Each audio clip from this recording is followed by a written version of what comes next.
Assalamualaikum warahmatullahi wabarakatuh.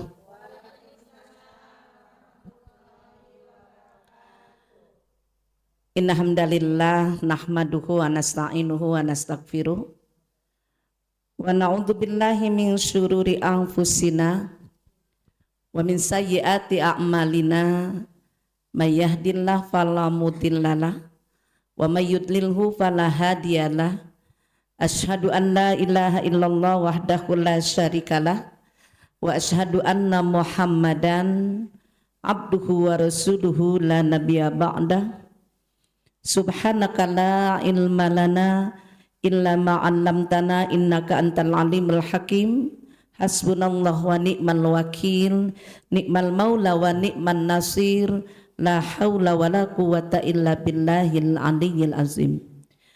Wa jammilni ya badi'as samawati wal ar ya dzal jalali wal ikram bil fasahati wal balagati wal bara'ah wahlul 'uqdatam min lisani yafqahu qawli birikati rahmati rahmati thumma talinu juluduhum wa qulubuhum ila dzikrillah. Bunda-bunda salihah yang dirahmati Allah, mari kita bersyukur dengan mengucap alhamdulillah atas nikmat yang senantiasa Allah limpahkan kepada kita, sehingga sampai detik ini Allah masih memberikan kepada kita kesehatan lahir dan batin, sehingga bisa melangkahkan kaki kita untuk hadir di masjid ini, di Majlis Taklim Raudatul Ummahat dalam keadaan sehat walafiat. Semoga langkah dan niat kita hadirnya ke tempat ini menjadi amal soleh di sisi Allah Subhanahu wa ta'ala. Salawat dan salam semoga terlimpah keharibaan Nabi kita, yaitu Nabi besar Muhammad sallallahu alaihi wasallam. Bunda-bunda salihah yang dirahmati Allah, tema kita adalah tentang izzah dan iffah. Apa itu izzah? Izzah itu kemuliaan, kemuliaan, kehormatan, kekuatan. Yang izzah ini tujuannya adalah untuk menjaga martabat dan kehormatan diri agar tidak direndahkan oleh siapapun, termasuk menjaga kehormatan agama dan ajaran kita.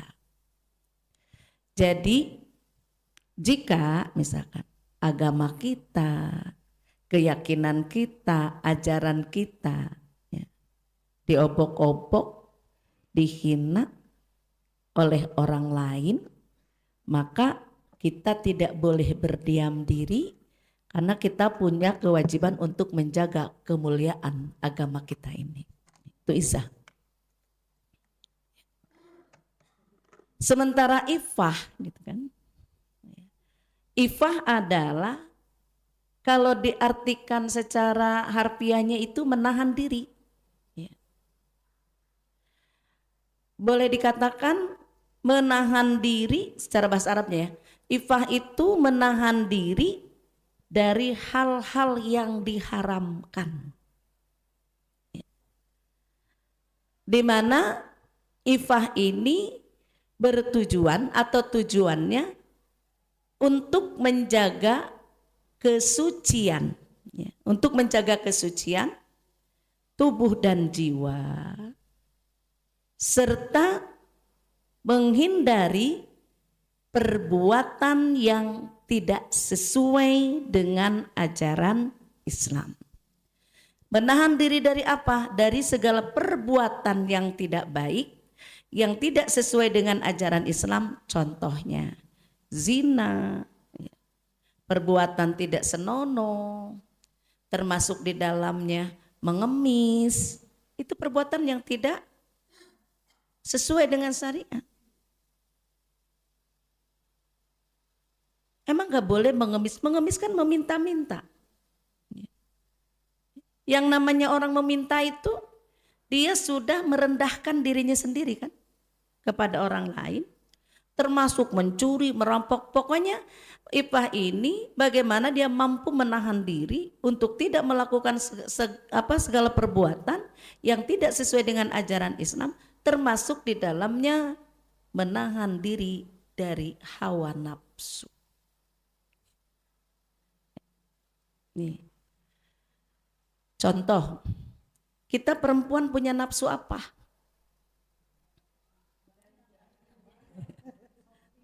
Ya, iya, punya nafsu apa nih? Syahwat. Punya nggak syahwat? Punya.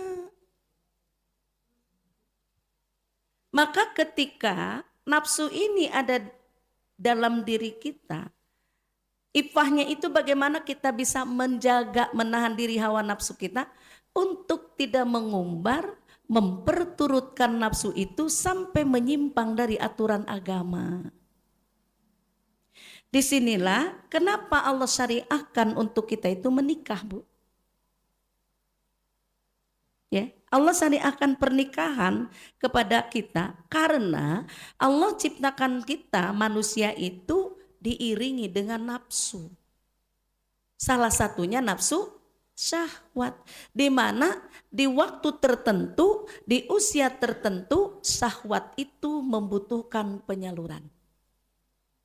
Makanya ada menikah supaya dalam rangka gitu menyampaikan hasrat hawa nafsu biologisnya itu kepada orang yang sesuai dengan ajaran agama yang disahkan secara hukum agama maupun negara.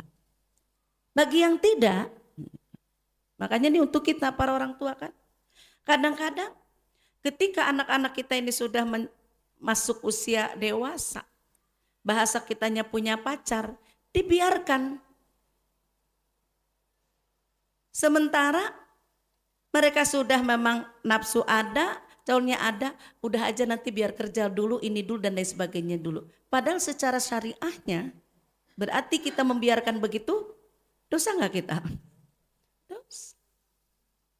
Karena khawatir tidak mampu mengendalikannya. Seperti itu. Nafsu ini kan itu tadi Iffah. Makanya kenapa nih termasuk Iffah atau menjaga dari hawa nafsu ini? Kenapa orang-orang yang tidak bisa mengendalikannya sehingga mereka turun martabatnya? Contoh, si A sudah punya suami, masih jelalatan ke suami orang. Ya kan? Pandangan orang terhadap dia gimana tuh? Baik nggak? Jadi Iffah ini kan kemampuan menjaga, jangan sampai kayak gitu yang akan menurunkan martabat kita sendiri. Jadi itu Iffah ini adalah kemampuan untuk menahan diri, untuk tidak melakukan sesuatu yang tidak sesuai dengan ajaran Islam. Nih, rinciannya, detailnya tentang Iffah. Yang pertama, menjaga kesucian diri dengan membatasi dari perbuatan dosa dan maksiat. Yang pertamanya, menjaga kesucian diri dengan membatasi dari perbuatan dosa dan maksiat. Nih, kita nih kalau kembali kepada Al-Quran, ya, kita lihat sebentar.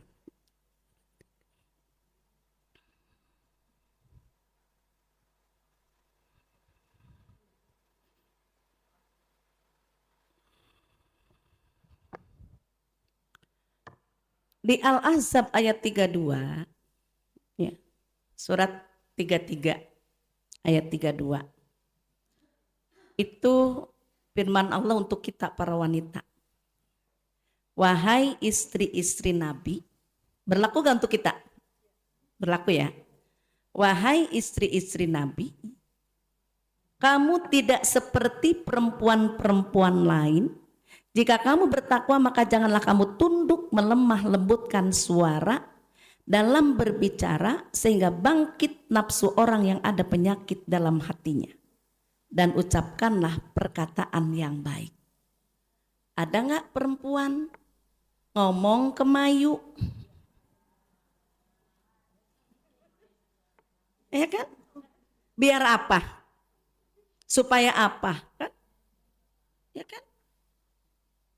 Bisa masuk kategori tebar pesona, ingin dapat perhatian, yang padahal boleh nggak? Nggak boleh. Nah ini nih, membatasi dan perbuatan dosa dan maksiat. Dengan begitu apalagi lunggang lenggok muncul dari mulutnya pujian terhadap laki-laki yang bukan muhrimnya misal. Itu berarti apa? Kita sudah salah menempatkan diri. Nabi ingetin tuh, Allah mengingatkan jangan kalau bicara jangan kemayu, melemah lembutkan suara, kalau bahasa kita kalau ngomong lebay.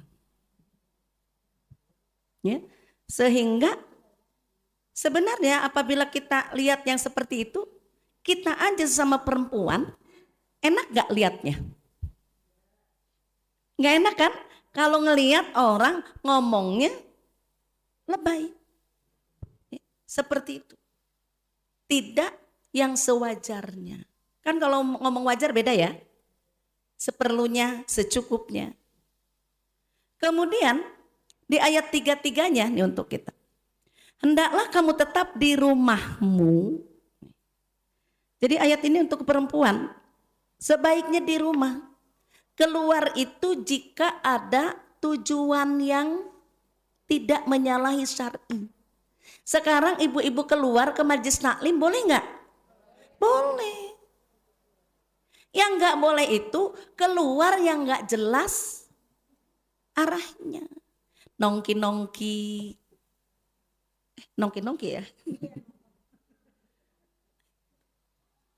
Nah itu tidak syar'i kalau nongki-nongki Bu. Ke pasar boleh, tujuannya belanja memenuhi kebutuhan. Jadi kita harus selektif dalam memilih kegiatan di luar rumah. Apabila kegiatan di luar rumah itu bertentangan dengan syariat, perintahnya tetap kita ini ada di rumah. Di rumah kita akan lebih terjaga. Betul nggak di rumah lebih terjaga? Kita bebas mau buka aurat di rumah tidak pakai kerudung gak ada masalah di rumah. Tapi kalau keluar ya, seperti itu. Kemudian janganlah kamu berhias dan bertingkah laku seperti orang-orang jahiliyah terdahulu. Dan laksanakanlah sholat, tunaikan zakat dan taatilah Allah dan Rasulnya. Sesungguhnya Allah bermaksud hendak menghilangkan dosa dari kamu wahai ahlul bait dan membersihkan kamu sebersih-bersihnya. Nih, ya. Saya setuju loh perempuan di rumah. Terus saya keluyuran gimana nih? Kan tadi boleh kan kalau syar'i? Kita punya aktivitas mengajar kan? Yang penting dari rumah ke sini ngajar, dari sini pulang lagi ke rumah. Bilangnya ngajar tapi ngeluyur itu yang gak boleh. Bilangnya ngaji tapi emang ada yang kayak gitu?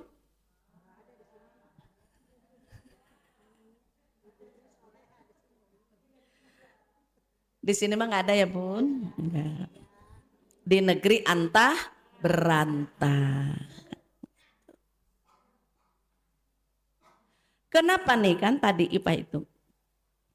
Karena ketika kita melakukan satu aktivitas yang mungkin tidak syar'i, kalau di taklim jelas taklim. Tapi kalau keluyuran banyak hal yang kadang-kadang di luar dugaan, di luar rencana yang kita lakukan pada akhirnya. Di sini.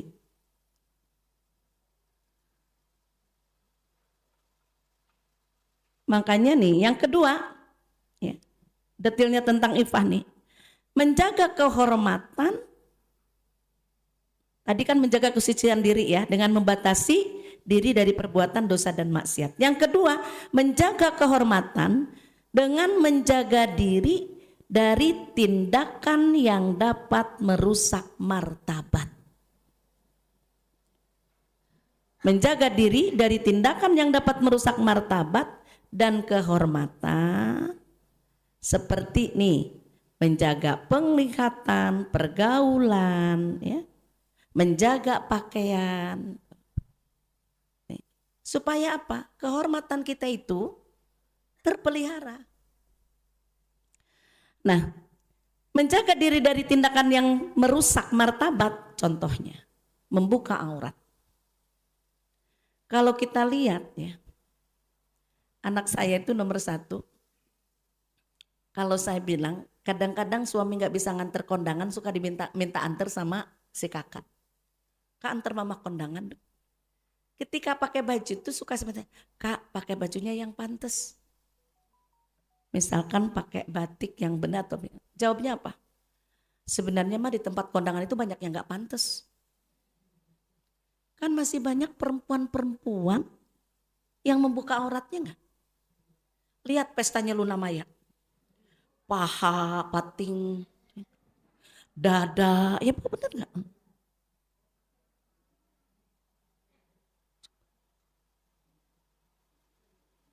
Jadi pantasnya menurut dia tuh yang tidak menyalahi aturan agama. Jadi kalaupun pakai sendal enggak masalah mah. Yang salah itu yang membuka tadi. Tapi kan beda dong, saya bilang. Itu kalau itu berdebat pasti saya tuh. Karena versinya beda pandangan. Betulkah ketika kita mempertontonkan aurat kita, itu menurunkan martabat kita? Makanya Allah memerintahkan kepada kita ya, supaya ifah ini tadi, kehormatan diri kita terjaga. Allah betul-betul perintahkan kepada kita, mau laki-laki mau perempuan sama, untuk menjaga pandangan. Kita buka surat 24 ayat 30 dan 31. Ini dalam rangka menjaga kehormatan tuh. Kalau ayat 30-nya ditujukan untuk laki-laki, 31-nya untuk kita perempuan. Ya, ini dalam rangka menjaga pandangan. Ya. Katakanlah kepada laki-laki yang beriman agar mereka menjaga pandangannya dan memelihara kemaluannya. Yang demikian itu lebih suci bagi mereka. Sungguh Allah Maha mengetahui apa yang mereka perbuat. Jadi di sini tegas loh, Allah suruh jaga kemaluan. Bukan kehormatan tapi kemaluan. Karena dari pandangan yang tidak terjaga itu dampaknya kepada yang satu itu. Dari mata turun ke hati apa kemana nih? Ya. Dari mata ngeliat-liat cakep, ngeliat-liat ganteng, ngeliat-liat cantik. Bagi orang-orang yang tidak terkendali, kalau bahasa Al-Quran, yang ada penyakit dalam hatinya kan gitu ya. Penyakit syahwat tadi. Itu akan berkelanjutan.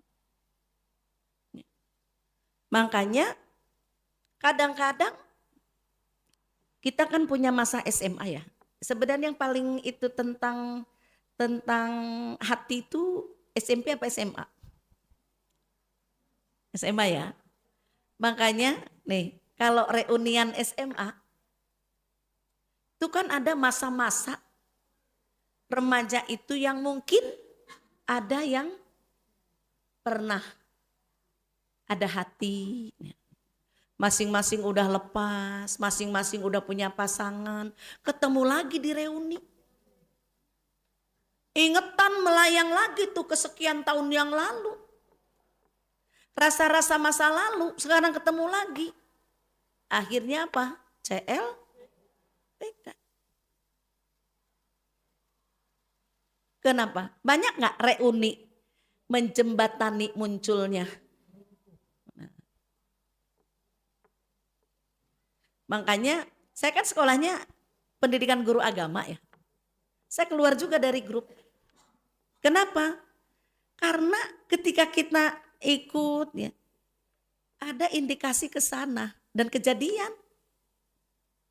Ada beberapa yang kayak begitu, akhirnya anggalah udah nggak pas kayaknya nih. Kenapa sih Ji kamu tuh keluar? Waktu itu kan memang pas pandemi, HP aku hang, daring melulu, kebanyakan itunya. Terus ada teman, lu mah alasan aja. Kalau bahasa SMA beda ya. Bahasa SMA kan kayak gitu. Lu alasan aja, padahal lu bisa lu beli HP yang bagusan katanya gitu kan.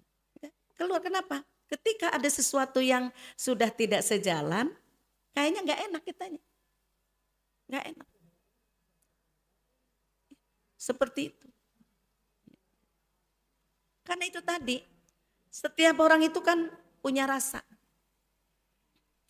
Bahkan, Neng, tolong ceramah di rumah mama ya, Ustazah senior. Kenapa? Mama mau nikah lagi. Wih keren. Sama siapa? Dia bilang gitu. Itu waktu kecil dulu suka dijodoh-jodohin sama orang tua. Terus kita masing-masing udah nikah. Suami mama udah meninggal, istri dia juga udah meninggal. Kemarin ketemu di kampung. Oh CLBK mah. Cinta lama belum kelar. Gitulah kira-kira. Yang perempuan umur 60 waktu itu. Yang laki umur 70. CLBK. Saya tawarin. Terus nanti saya ngomong apa? Mau didoain apa? Didoain biar punya anak lagi, dasar gitu kan. Ya udah deh ntar didoain buat jadi teman ibadah. Ya kan? Teman ibadah. Namanya usia-usia segitu kan. Ntar dengar kabar, gimana kabarnya? Puguh, bapaknya sakit, dianya sakit. Atau dua-duanya sakit. Ya kan umur-umur sakit ya Bu. Usia-usia segitu mah sudah mulai rentak. Jadi disuruh nih untuk menjaga itu untuk ipah kita disuruh laki-laki menjaga pandangan. Kalau ketemu yang bukan muhrimnya tundukkan pandangannya. Jangan ngelihat cakep dipelototin. Itu kalau ngelihat pertama seneng masih dibolehkan. Itu rahmat. Kalau dilanjutkan dengan pandangan kedua jadi nikmat. Lanjutin lagi melong baiknya Bu. Nggak lepas tuh pandangan, jadi laknat. Makanya oleh agama ini batasi, tundukkan pandanganmu, jaga kemaluanmu. Nah untuk kita perempuan, di ayat 31-nya tuh panjang. Ya. Bukan cuma kita disuruh jaga pandangan, kita pun, ipah kita nih menahan diri, menjaga dirinya itu, supaya juga kita menutupi auratnya. Dan katakanlah kepada para perempuan yang beriman agar mereka menjaga pandangannya dan memelihara kemaluannya dan janganlah menampakkan perhiasannya atau auratnya kecuali yang biasa terlihat. Apa yang biasa terlihat? Muka dan tangan. Ya. Dan hendaklah mereka menutupkan kain kerudung ke dadanya. Dan janganlah menampakkan perhiasan atau auratnya kecuali nih kecuali ini pun aurat yang biasa tampak ya Bu, bukan berarti vulgar nih. Kepada siapa? Satu nih kan. Ayah kepada suami mereka. Ayah mereka, ayah suami mereka alias mertua, putra-putra mereka, putra-putra suami mereka. Berarti anak tiri ya? Ya kan? Kemudian dan putra dan atau saudara-saudara laki-laki mereka atau putra-putra saudara laki-laki mereka berarti ponakan ya, atau putra-putra saudara perempuan mereka atau para perempuan sesama Islam mereka atau hamba sahaya yang mereka miliki atau para pelayan laki-laki tua yang tidak mempunyai keinginan terhadap perempuan. Atau anak-anak yang belum mengerti tentang aurat perempuan. Dan janganlah mereka menghentakkan kakinya agar diketahui perhiasan yang mereka sembunyikan. Dan bertobatlah kamu semua kepada Allah, wahai orang yang beriman, agar kamu beruntung. Berarti untuk menjaga iffah kita, maka perempuan mukmin itu harus menutup auratnya.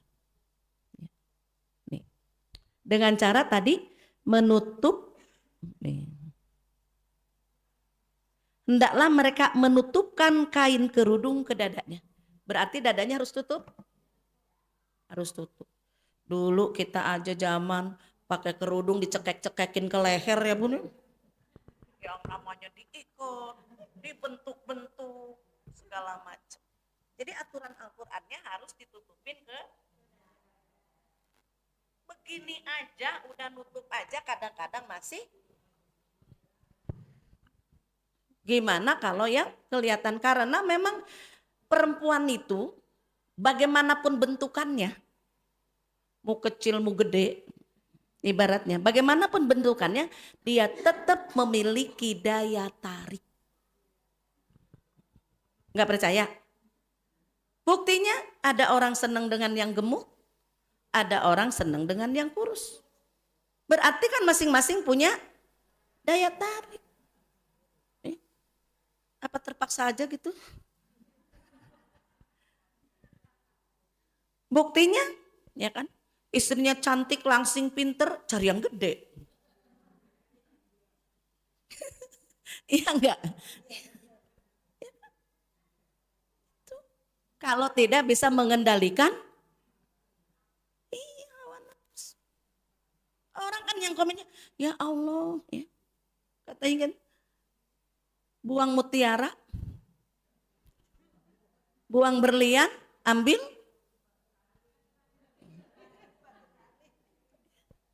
Tuh. Kok bisa?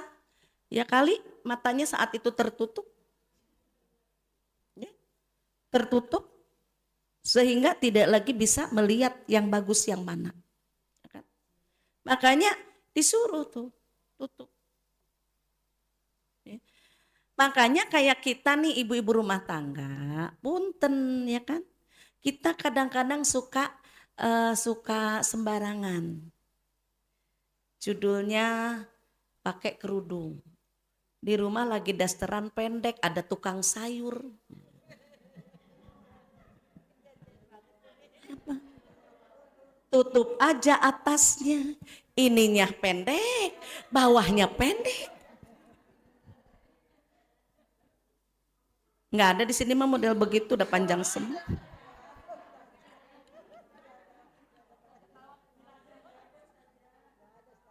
Kadang-kadang ya Allah, pala ditutupin ketek kelihatan. Lutut ke bawah juga melongo. Ada kadang-kadang memang dasternya panjang, cuma tangannya pendek. Akhirnya dikerudungin, kerudungnya panjang. Manggil abang sayurnya udah kelewatan. Abang, abang. Ininya kelihatan. Ya ampun. Abang sayur. Terus itu baju, saking enaknya dipakai, kadang-kadang nyangkut-nyangkut ini brewek ke sini nih. Atuh, ininya kelihatan udah nggak pakai. Kalau di rumah kan kita jarang pakai ini ya Bu. Kenapa gerah dan lain sebagainya. Dasar tutup, aduh gubal gabel.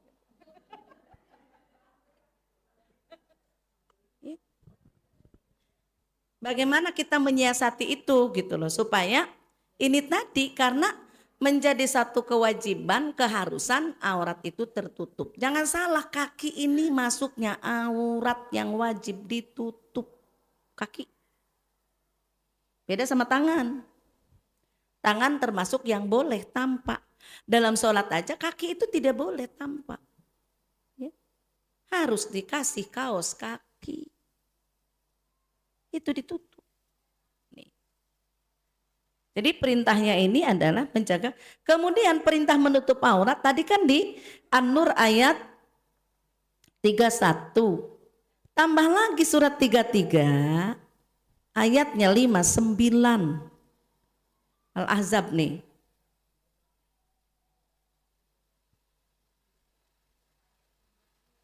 (59) ya. Wahai Nabi nih, katakanlah kepada istri-istrimu, anak-anak perempuanmu, Dan istri-istri orang mukmin semua dapat nih. Semua ya kena ya. Istri Nabi, pokoknya anak-anak perempuan, istri-istri orang mukmin. Berarti kita nggak nih? Kita. Hendaklah mereka menutupkan jilbabnya ke seluruh tubuh mereka. Yang demikian itu agar mereka lebih mudah dikenali, sehingga mereka tidak diganggu, dan Allah Maha Pengampun lagi Maha Penyayang. Nih, jilbab itu bukan kerudung. Jilbab itu adalah baju yang menutupi dari atas sampai bawah. Jadi jilbab itu mungkin lebih ke gamis ya. Harus tertutup.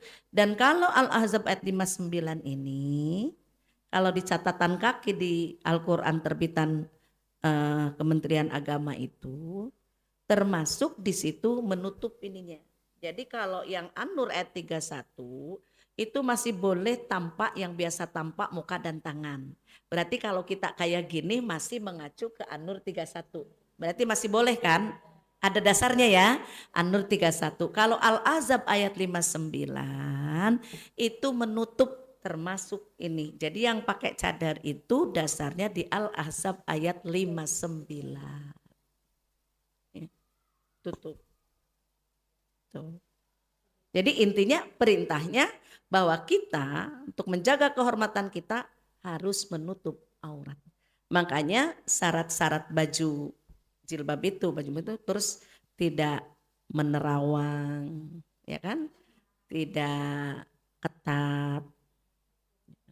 Jadi kalau bahannya tipis, puringnya berlapis-lapis, sehingga tidak tampak, gitu. Ya. Tidak nerawang, tidak ketat. Nah sekarang itu kan, yaitu tadi, kenapa orang-orang Islam haji kok masih telanjang di depan umum kan gitu. Masih berani telanjang di depan umum. Nah itu tinggal kita bagaimana pemahaman kita, berarti kan belum sepenuhnya menjalankan syariat. Bagaimana? Ya tetap ada konsekuensinya. Berarti tidak memenuhi perintah Allah, tinggal mereka bagaimana nanti bertanggung jawab di hadapan Allah. Ini. Berarti nih salah satu upaya itu menjaga kehormatan diri dari tindakan yang tidak merusak martabat, salah satunya dengan menjaga pakaian. Kemudian penglihatan. Allah kasih mata, kita bisa ngelihat. Ya, sehingga dengan mata ini bisa melihat banyak hal. Tapi kan tadi ayatnya di An-Nur itu jaga pandangan. Makanya suruh ngelihat buru-buru tundukkan. Jangan terus dipelototin.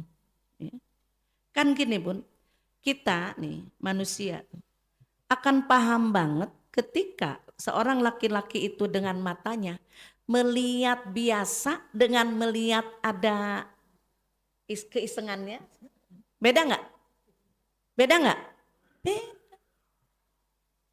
Mata genit dengan mata biasa ya beda. Makanya kita sebagai perempuan tuh jangan caper. Jangan mencari celah supaya mereka itu tertarik, itu tadi bahasa ngomong kita jangan dikemayu-kemayuin. Kemudian bahasa tubuh kita jangan juga begitu. Lisan kita jangan suka memuji-muji laki-laki orang lain. Emang ada perempuan yang suka muji laki orang? Nah kan, saya pernah bener, saya keluar pagar, ada gitu kan. Yang tetangga itu bapak-bapak mau berangkat kerja, namanya orang mau berangkat kerja kan necis Bu. Baju rapih, bawa tas, pakai sepatu, rambut udah disisir rapih. Ibu itu gini, si bapak ganteng pisan, gitu. Saya maning ngajenghok Bu, kaget. Ya Allah, eta si ibu muji tetangga. Belum tentu suaminya mah dipuji kayak begitu. Dikatain mungkin iya ya, laki orang Bu dipuji. Itu namanya kita untuk menjaga martabat harus mengendalikan ucapan. Jangan sembarangan. Ya. Karena apa? Tadinya mungkin orang itu tidak punya perasaan apa-apa. Ketika mendapatkan pujian, kebetulan istrinya nggak pernah memuji dirinya. Ada yang muji, kelepek-kelepek.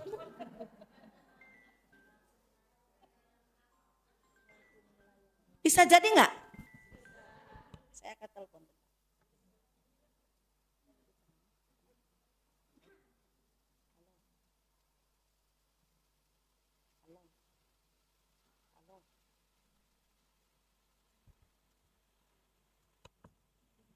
Bisa jadi nggak kelepek-kelepek. Sama perempuan juga kalau misalkan dia nggak pernah dipuji, ada yang puji, Masya Allah ya. Bisa jadi dia keingetan terus. Kenapa keingetan? Karena dia nggak pernah dapat pujian. Jadi makanya jangan mudah mengumbar kata. Khawatir itu tadi ada penyakit di dalam dirinya. Itu ucapan, Bu.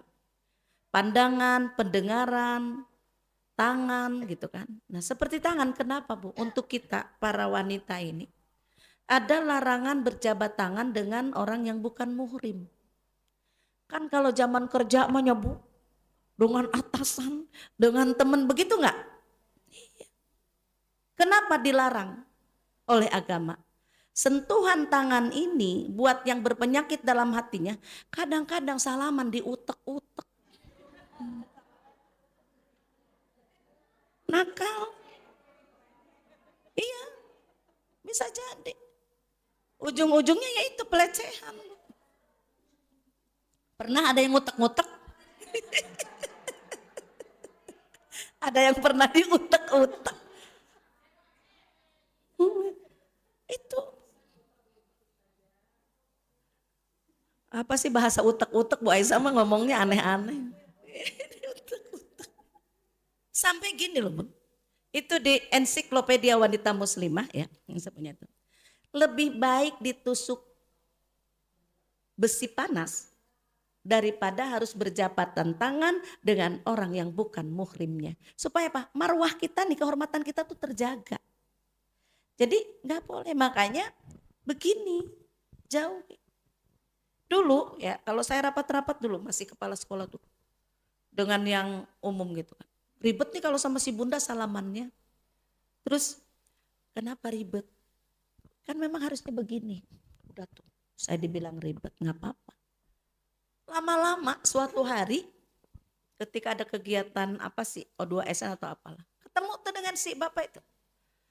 Bunda, ternyata apa yang Bunda bilang itu benar ya. Saya baru sekarang paham. Nggak ribet kan? Enggak. Kadang-kadang orang sebenarnya nggak ribet kan, cuma begini doang, ribet nggak? Enggak.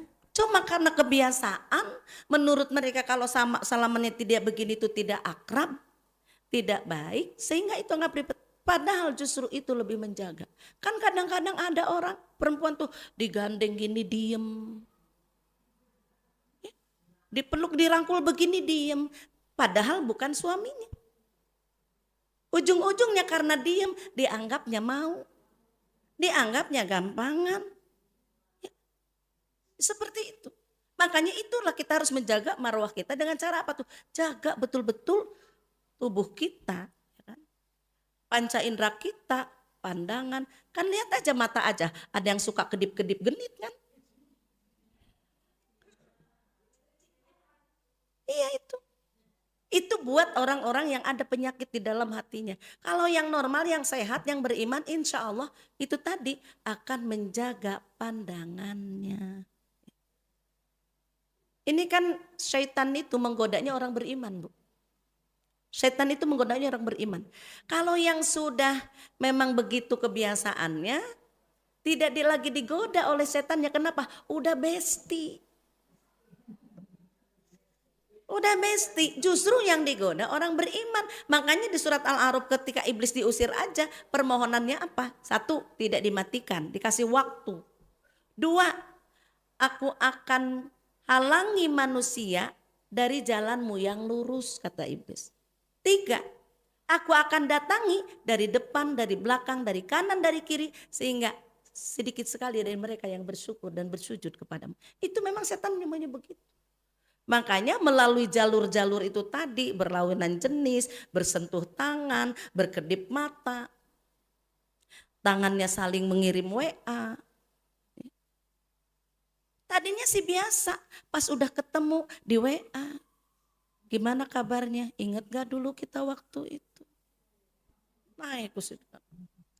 Ketika belum ada WA, ada sesuatu yang kurang. Sepertinya ngarep banget. Sudah mulai. Ya kan? Sudah mulai.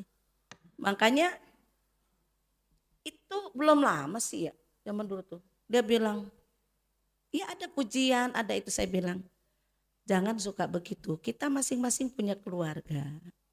HP saya ini dibaca siapa aja. Suami, anak-anak. Jangan menulis sesuatu yang bisa menimbulkan masalah. Saya langsung cut aja gitu. Jadi tidak dikasih peluang untuk terus gitu. Kalau dilayani terus nggak? Tapi langsung kita cut aja untuk apa? Udah menghentikan upaya-upaya begitu. Emang kita mau apa dirayu kelepek-kelepek? Ya. Kita harus punya benteng ini. Jadi itu tadi. Ketiga, menahan diri dari syahwat dengan mengendalikan hawa nafsu. Khususnya ini syahwat biologis. Ya, syahwat biologis. Makanya kenapa sih istrinya cantik kok dia begitu? Suaminya ganteng banyak duitnya kok dia begitu? Di saat manusia tidak mampu mengendalikan hawa nafsu itu, maka sesuatu yang mustahil pun bisa dia lakukan. Makanya ya, bagaimana caranya kita mengendalikan hawa nafsu? Ya mungkin sih kalau kata kita yang udah nenek-nenek kayak begini mah kali ya, aki-aki mah kali enggak. Tapi buktinya banyak nenek-nenek cari berondong. Berarti masih ada enggak keinginan syahwatnya? Padahal ya kan, sampai Allah kasih keringanan untuk perempuan menopause yang sudah tidak ada keinginan menikah, boleh terbuka auratnya sekedar yang umum. Di surat 24 ayat 60. Ya. Kadang-kadang kan kalau nenek-nenek suka gitu doang ya. Nah, ternyata dalam ayatnya begitu. Tapi menurut saya, kalau menopause doang mah kita juga udah menopause. Tapi masih menarik nggak?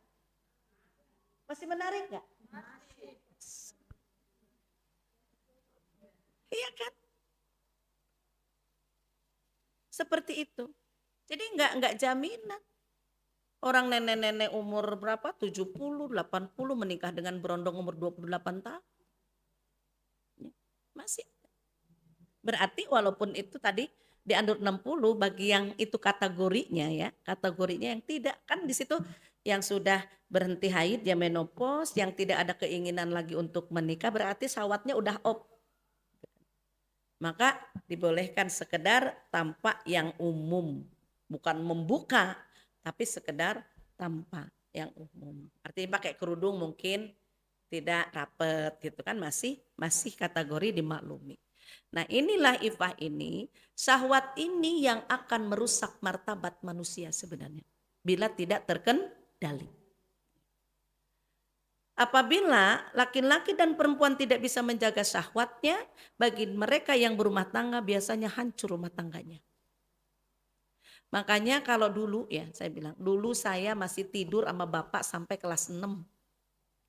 Kalau zaman sekarang, banyak gak bapak makan anak? Benar-benar mengerikan. Terus yang dilecehin anak-anak kecil 3 tahun kan, mau ngapain cuy? Ya kan? Seperti itu. Jangankan 3 tahun, bayi juga. Terus Masya Allah. Kalau ngelihat kondisi bayi masih buat apa? Kalau bukan ya itu tadi. Dia tidak mampu mengendalikannya. Ya, seperti itu. Makanya ifah ini dengan harus mampu menahan diri dari syahwat.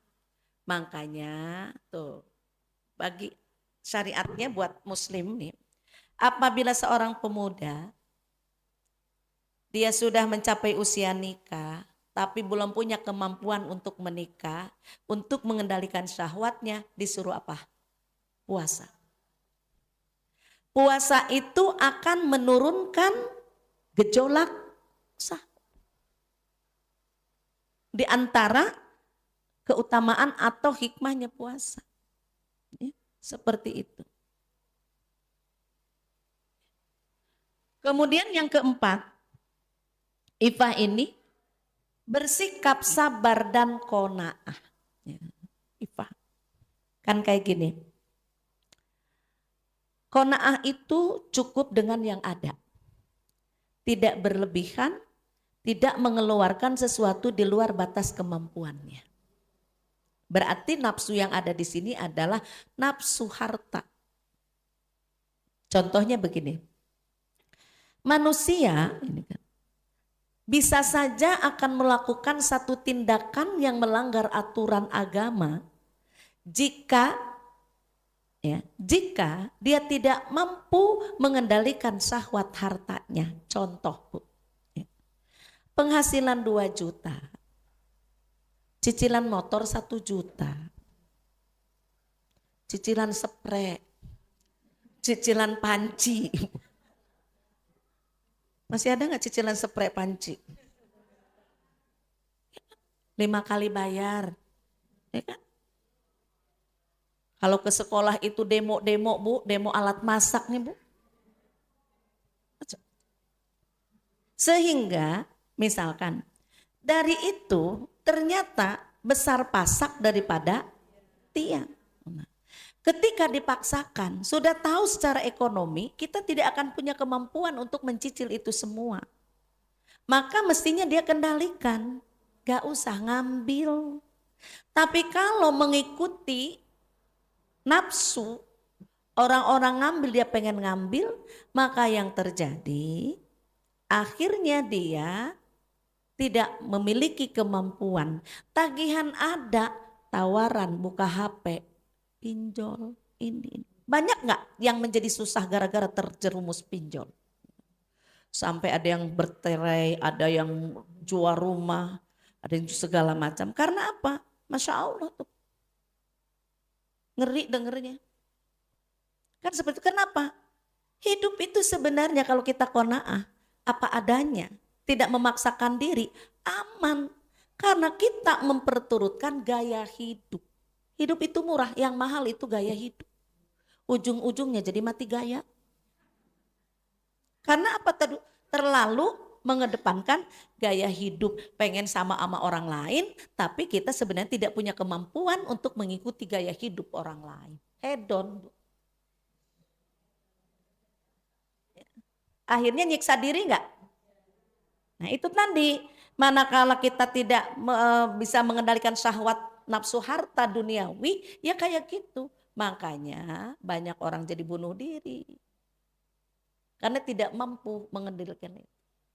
Apalagi udah umur-umur 40 tahun ke atas, 50 tahun ke atas, kayak kita gitu. Mau ngapain? Peken rebo, pakai perhiasan, tangannya juga udah keriput.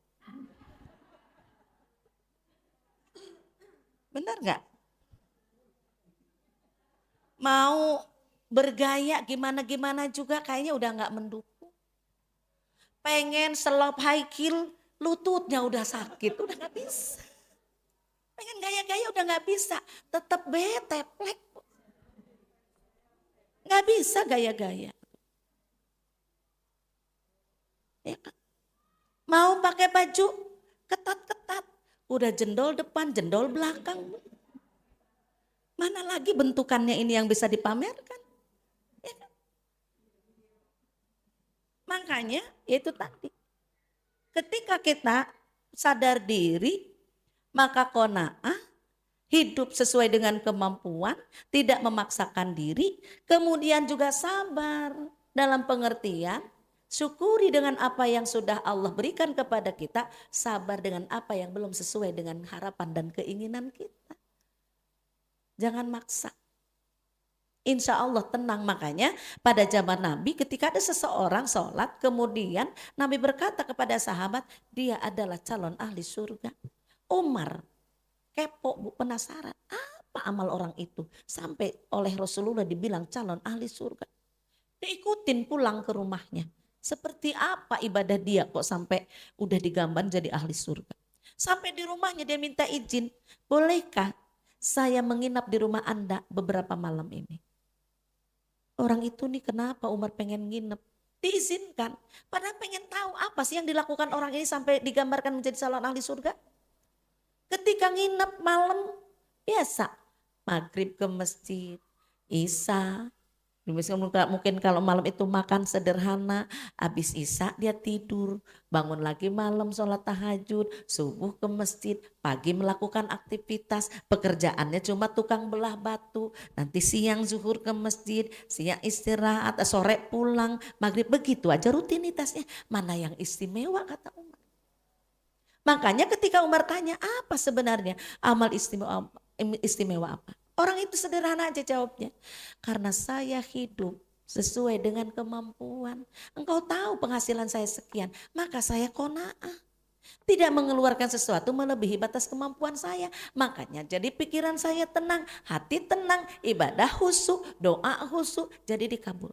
Coba Bu kalau utang kita banyak, di pikiran jangan-jangan hari ini ada yang nagih, deg-degan terus takut ada debt collector, ibadah enggak tenang, doa juga enggak tenang.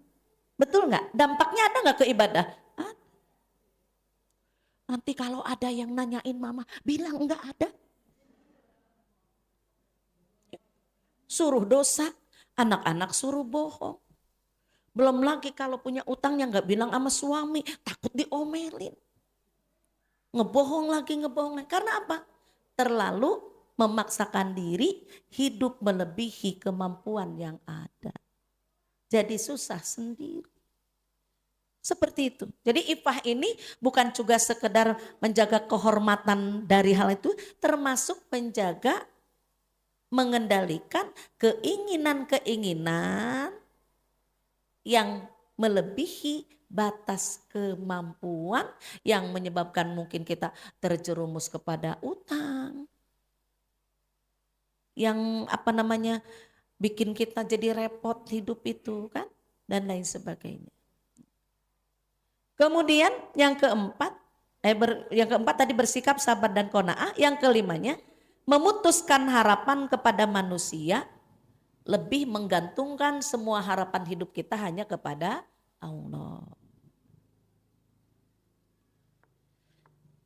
Kalau bergantung kepada manusia capek dan lebih banyak tidak sesuai dengan keinginan.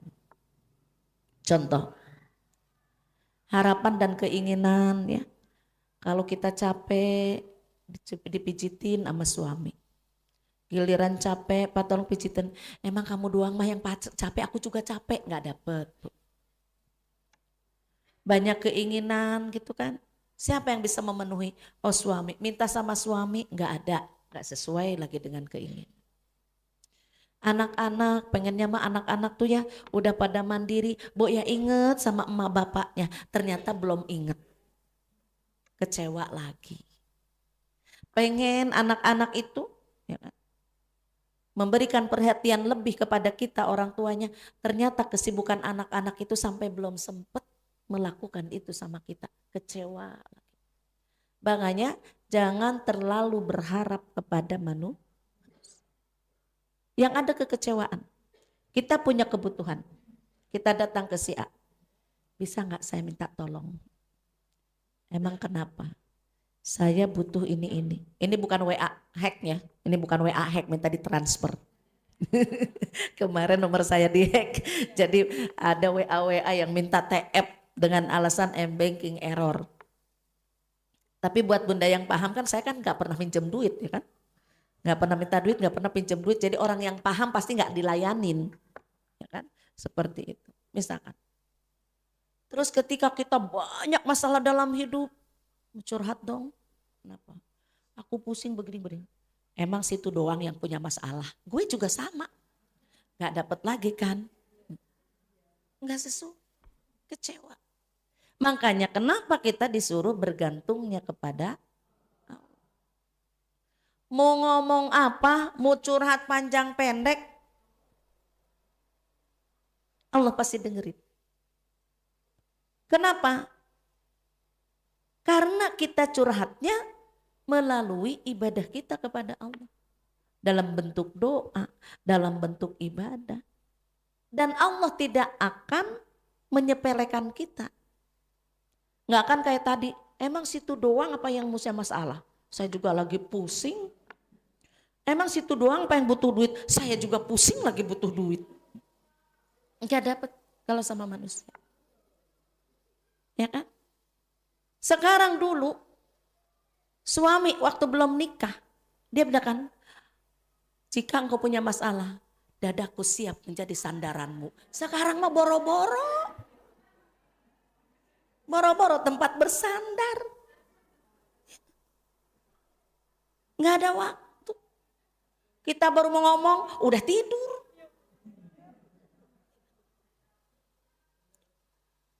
Mana tuh dada yang untuk bersandar?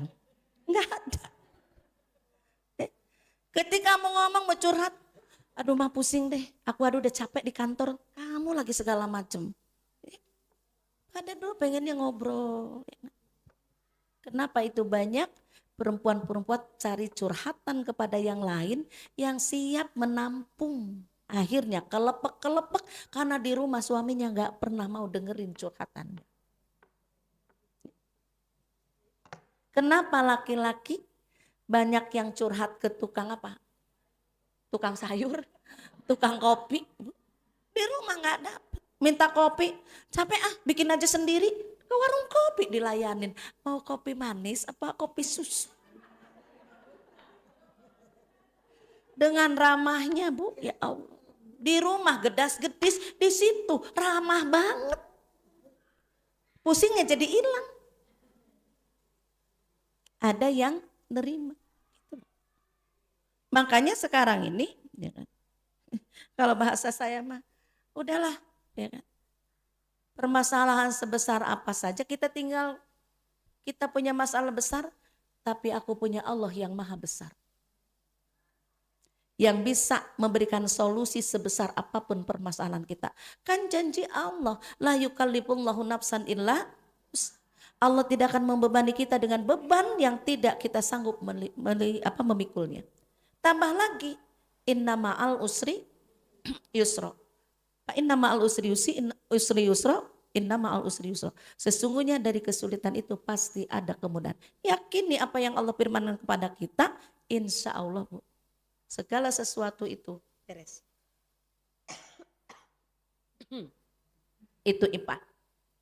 Terus apa kaitannya izah dengan IPA? Gak bisa minum lagi. Apabila ifah ini sudah kita lakukan melalui penjagaan, menahan diri dari berbagai macam hal, dari nafsu syahwat, nafsu amarah, nafsu dunia, menjaga penampilan, menjaga pakaian, menjaga pandangan, menjaga ucapan, menjaga segala macam, maka dari semua itu akan menghasilkan izzah, yaitu kemuliaan. Insya Allah. Ketika kita perempuan mampu menjaga diri, menjaga martabat diri, dengan melakukan apa yang tadi disampaikan, insya Allah kita akan diposisikan sebagai wanita mulia. Tapi jika perilaku kita tidak sesuai dengan ajaran-ajaran Islam, contohnya berpakaian tidak sesuai, ya, perilaku tidak sesuai, maka otomatis nggak usah yang berbau syahwat, Bu. Misalkan mulut kita nyinyir aja, kepo sama orang, suka komentar aja tentang orang lain, itu aja secara otomatis menurunkan martabat kita dengan cara apa? Emang dia mah begitu orangnya, gitu Bu. Penghargaan orang pun akan secara otomatis berkurang sama kita. Kenal nggak Ibu itu? Yang nyinyir itu, gitu. Kenal nggak dia? Yang Ibu kepo itu, tuh. Disebut si kepo. Kepo, bawel, ya bukan? Berarti bukan penghormatan yang kita dapat, tetapi itu julukan-julukan yang sebenarnya lebih dekat kepada penurunan harkat martabat kita. Artinya perilaku kita adalah identitas kita. Perilaku kita adalah kehormatan diri kita. Perilaku tidak sesuai, maka itu nanti yang akan dapat. Tapi apabila kita mampu menjaga diri tadi dengan ifah tadi, maka insya Allah orang pun akan memuliakan kita dari segi perilaku dan lain sebagainya. Itu otomatis.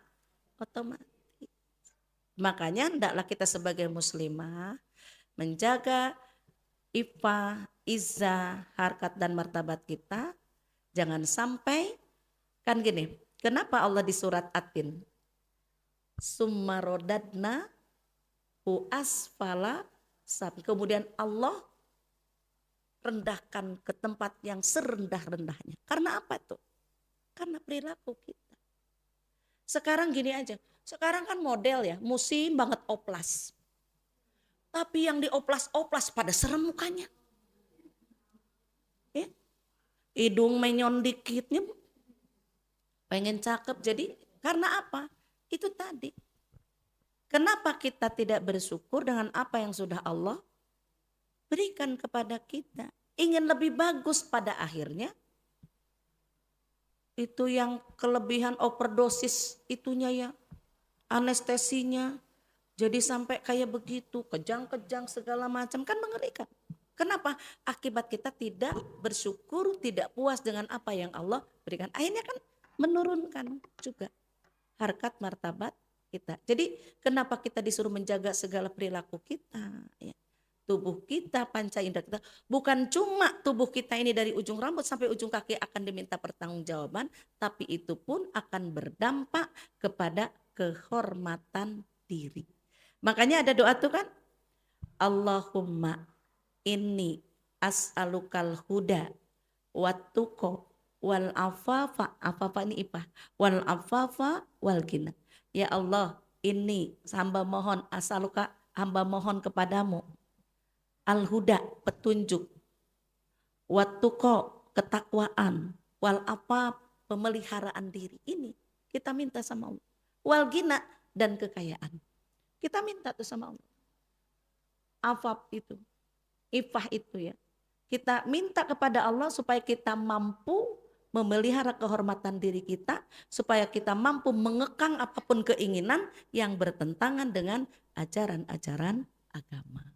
Mudah-mudahan Allah senantiasa menjaga kita, ya, supaya kita menjadi wanita-wanita yang mampu menjaga kehormatan diri kita, menjaga ifah, menjaga izzah kita, sehingga kita menjadi wanita terhormat dalam kehidupan dunia maupun akhirat kita. Belum lagi perilaku kita khususnya sebagai ibu nanti akan menjadi teladan, ya kan? Akan menjadi contoh buat siapa? Buat anak-anak kita. Kalau perilaku kita nggak bagus, nggak usah diajarin aja, anak akan ngikutin. Kalau dibilangin mama aja begitu, kan begitu.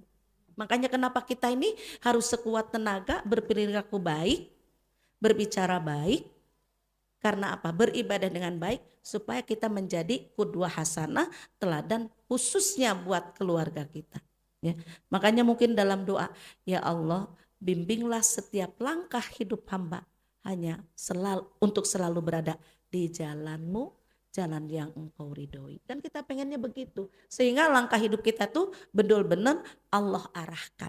Tapi janji dalam hadis, jika kita sudah melakukan kewajiban kita kepada Allah, menjalankan sunat-sunat, nanti Allah yang akan menjadi mata kita, Allah yang akan menjadi telinga kita, Allah yang akan menjadi kaki kita, sehingga segala aktivitas kita betul-betul sesuai dengan arahan dan tuntunan Allah Subhanahu wa taala.